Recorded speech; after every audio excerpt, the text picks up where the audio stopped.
Olá, paz, tudo bem? Seja muito bem-vindo, seja muito bem-vinda. Se você ainda não me conhece, eu me chamo Rosalira dos Santos e este é o canal Ame Sua Sensibilidade. Ele é um espaço para você que é uma pessoa altamente sensível encontrar informações sobre o traço e também dicas para lidar melhor com a alta sensibilidade no seu dia a dia. Hoje é terça-feira e todas as terças-feiras é dia de papos e de dicas. E no papo de hoje eu gostaria de falar sobre um problema que eu imagino que possa afligir algumas pessoas altamente sensíveis. E este tema, este problema é aquilo que nós chamamos de timidez.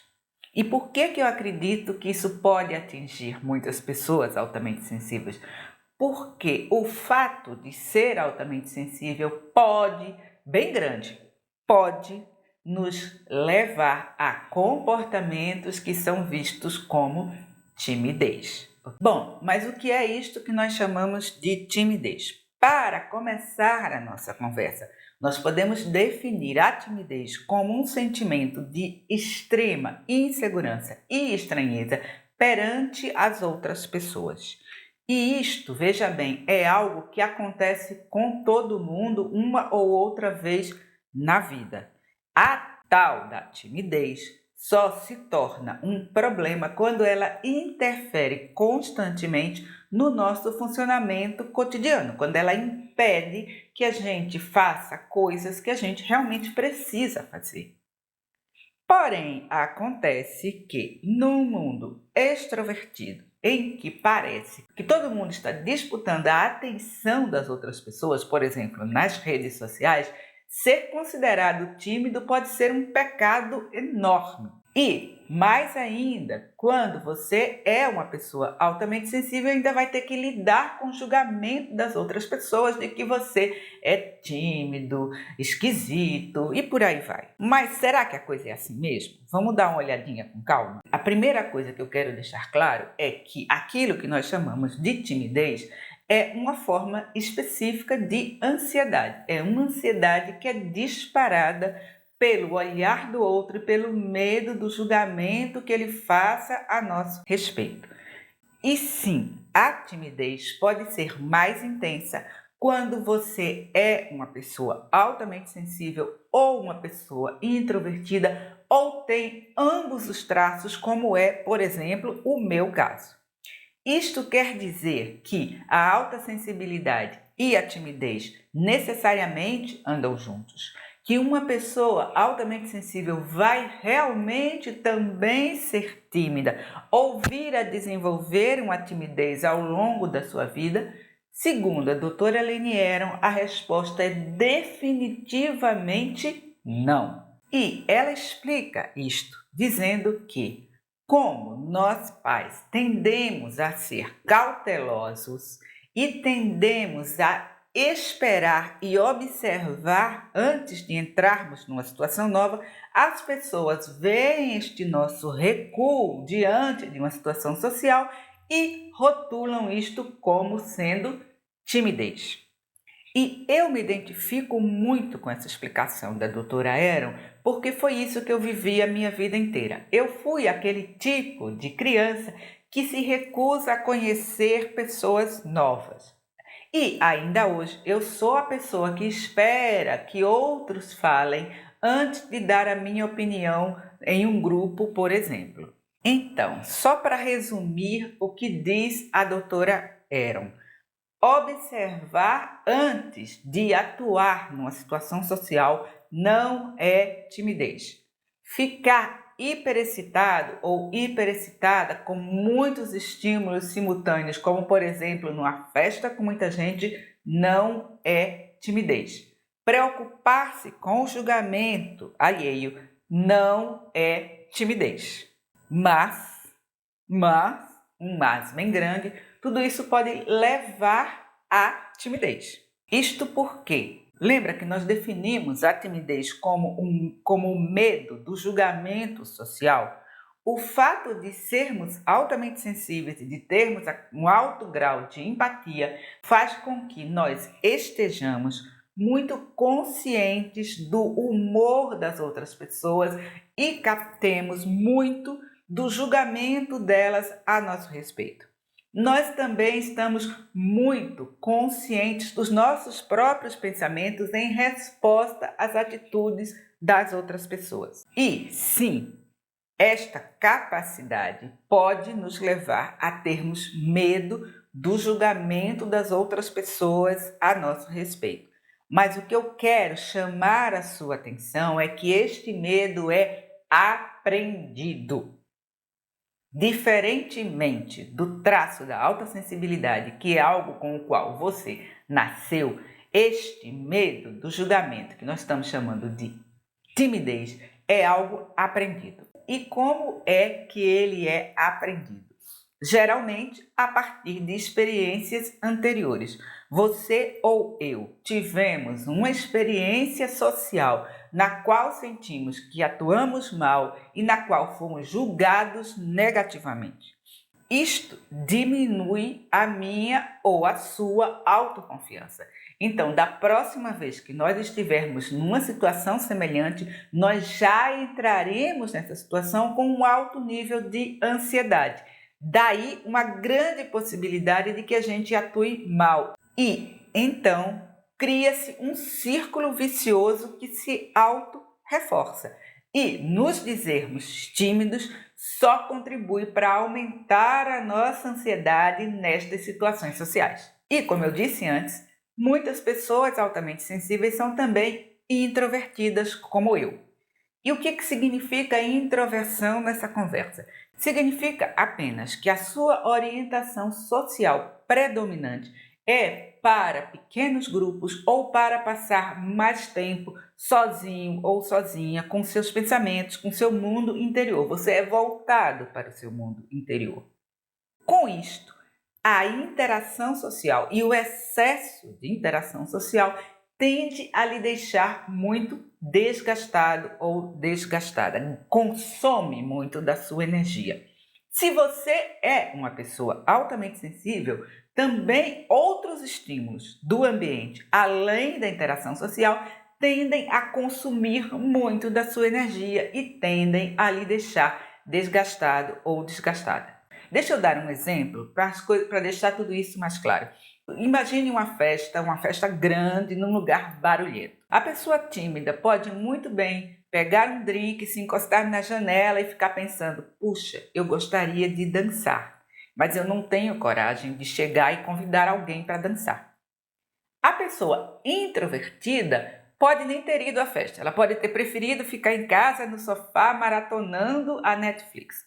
Ou se ela foi à festa, ela pode preferir encontrar-se com um grupo pequeno de 2 ou 3 pessoas e ficarem lá batendo um papo mais tranquilo e mais profundo.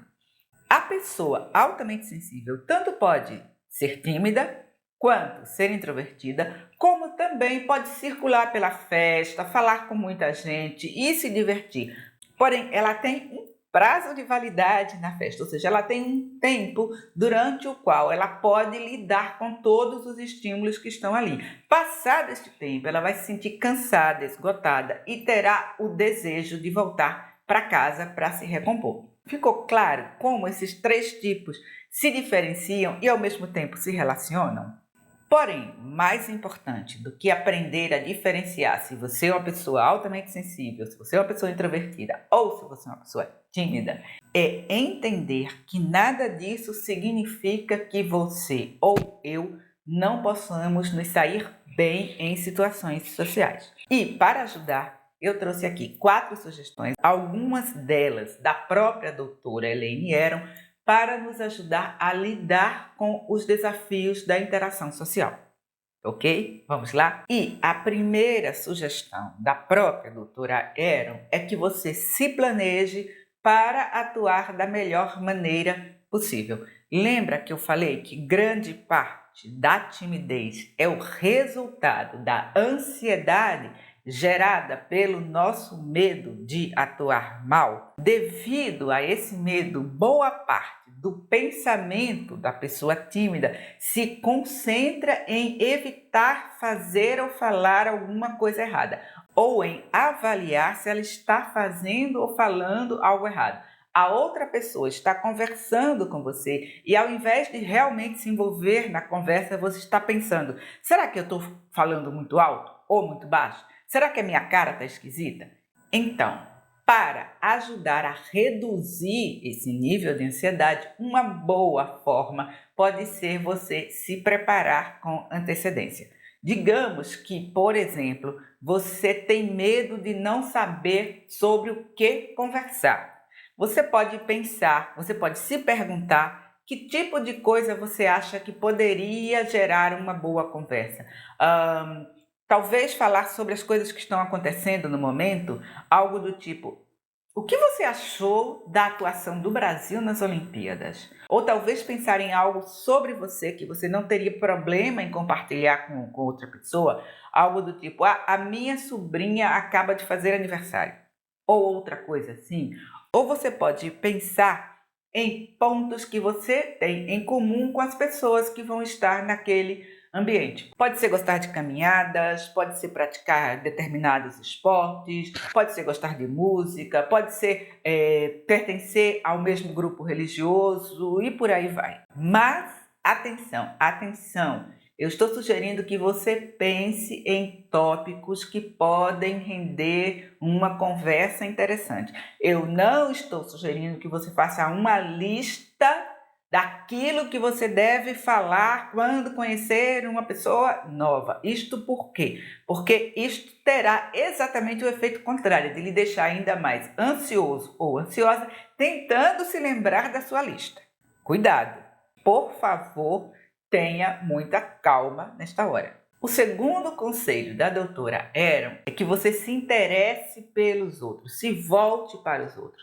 Ao invés de você ficar focado ou focada em si mesmo, se você está falando direito, se a voz está muito alta, etc e tal, volte o foco para a outra pessoa.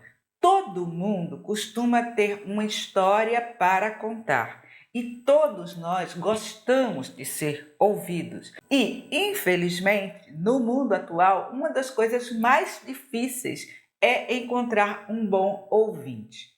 Então, decida se você prefere falar ou ouvir.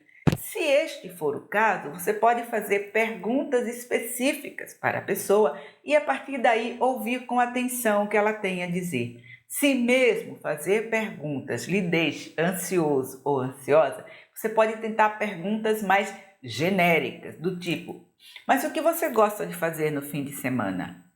Você tem algum hobby? E a partir daí, a conversa se desenrola. Esta estratégia tem duas grandes vantagens. A primeira é tirar o foco de si mesmo ou de si mesma. E a segunda é ajudar a gerar conversas interessantes. Alguém já disse que a melhor maneira de ser uma pessoa interessante é interessar-se pelas outras pessoas. A terceira sugestão da doutora Erin, e atenção, esta é polêmica, é que você crie um personagem. Veja, frequentemente o nosso nível de hiperexcitação, de agitação, de ansiedade não é percebido pelos outros.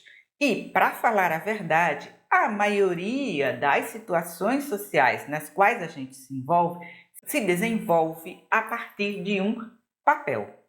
Se eu estou numa reunião na escola do meu filho, eu tenho este papel, eu sou a mãe de fulano. Se eu estou no trabalho, eu tenho este papel, eu sou a funcionária tal. Se eu estou numa festa que eu fui convidada, eu tenho este papel, eu sou a amiga de X. Então perceba que se você se comporta dentro do papel, dentro daquilo que é esperado, que é previsível para o seu papel, ninguém vai achar que você é tímido ou tímida demais, que é arrogante e por aí vai. Na verdade, deixa eu te contar um segredo, é exatamente o que eu estou fazendo agora. Para mim, gravar vídeos, ligar a câmera e falar com você é uma situação extremamente hiperexcitante. Porém, esta é uma situação que eu desenvolvo a partir do personagem Rosalira dos Santos, coach e mentora em alta sensibilidade. Me apoiar no personagem me ajuda a me sentir mais confortável com aquilo que eu devo fazer. E, ao mesmo tempo, com isto eu vou aprendendo a me tornar mais e mais confortável com aquilo que eu devo fazer. E o quarto e último conselho da doutora Eron é para que você suavize o seu diálogo interno. Perceba que grande parte da ansiedade que você sente nessas situações sociais é gerada pelo seu intenso nível de autocrítica e pelo seu diálogo interno muito julgador, muito agressivo e muito duro. O que acontece é que quando você se julga tão duramente assim, você tende a achar que as outras pessoas estão lhe julgando da mesma forma.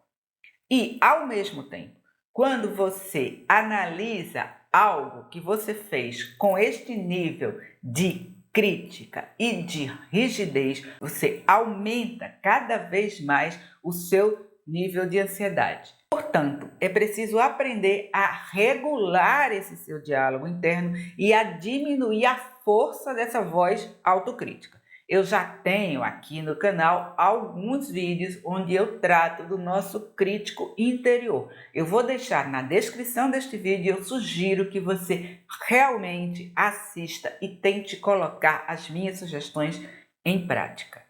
E, para finalizar, eu queria te recordar o seguinte: a melhor maneira de aumentar a sua autoconfiança é reduzir a evitação às situações que lhe deixam desconfortáveis. Veja, quanto mais você evita uma situação, maior o nível de ansiedade a respeito daquela situação. Por outro lado, quanto mais você aprende a lidar com ela delicadamente, em pequenos passos, mais a sua autoconfiança aumenta. E a chave principal para fazer isto é exatamente aprender a reduzir o nível da autocrítica e da autoexigência e ampliar o nível de autocompaixão.